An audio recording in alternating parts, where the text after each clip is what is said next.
And మన ప్రభాస్ గారి మధ్య అమితాబ్ బచ్చన్ గారి మధ్య ఫైట్ సీన్స్ అయితే మాత్రం నెక్స్ట్ లెవెల్లో ఉంటుంది. ఇంకా క్లైమాక్స్ అయితే మాత్రం ఎవరు ఊహించిన విధంగా ఉంటుంది. అది నేను చెప్పను, సినిమా చూసిన ప్రతి ఒక్కరు కూడా అన్నీ కూడా క్లైమాక్స్లో మీరు అడిగిన ప్రశ్నలు అన్ని క్లైమాక్స్లోనే ఉంటాయి. ఫస్ట్ అంతా కూడా మనకి అమితాబ్ బచ్చన్ గారి యాక్టింగ్, అదే అమితాబ్ బచ్చన్ గారి యాక్షన్ సీక్వెన్స్, ప్రభాస్ గారి బుజ్జి కామెడీ కానీ, బ్రహ్మానందం గారి కామెడీ కానీ అంతా కూడా సూపర్ అనమాట. నిజంగా చెప్తున్నారు, సినిమా హాలీవుడ్ రేంజ్ మించిపోయిందని చెప్తున్నాం కదా.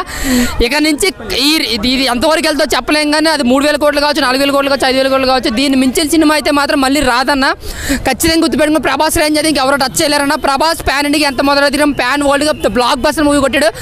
బ్యాక్గ్రౌండ్ నాగార్జున గారికి అయితే ఇక నుంచి ప్రభాస్ ఫ్యాన్స్ గుడి కడతారు. నిజంగా చెప్తున్నారు, గుడి కడతారు. ఇక నుంచి రాజమౌళి మించే చూస్తారు మన నాగార్జున గారిని అయితే. సూపర్ అబ్బా, సూపర్. కల్కి మామూలుగా అంటే మామూలుగా లేదు.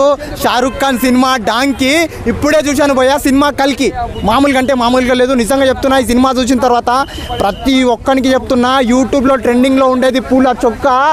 ఈ సినిమా బాగాలేదని అంటే మంది పగులుతి పొక్క అన్నా. నాకైతే అసలు ఇది ఒక సినిమా అన్న, ఏం సినిమారా బాబు అంటే అది చూసినప్పుడే, నాకు ముందు ఒక వీడియో చూసినప్పుడే అసలు సాంగ్స్ బాగాలేదు, ఆ విజువల్స్ బాగాలేదు, ఆ ఫైటింగ్స్ బాగాలేదు, అసలు ఏం బాగాలేదన్న. ఆ లుక్స్ కానీ అసలు స్టోరీ ఏం అర్థం కాలేదు, పిచ్చెక్కిపోయింది. నిజంగా వచ్చిన వాళ్ళకైతే డబ్బులు అయితే బొక్క అని చెప్తా అనుకున్నారా అని అస్సలు అంటే అస్సలు చెప్పాను. ఎందుకంటే సినిమా అయితే వేరే లోకానికి వెళ్ళిపోయింది, వేరే రేంజ్ ఉంది. ప్రభాస్ అన్న అయితే అసలు మామూలుగా చూపించలేదు డైరెక్టర్ గారు.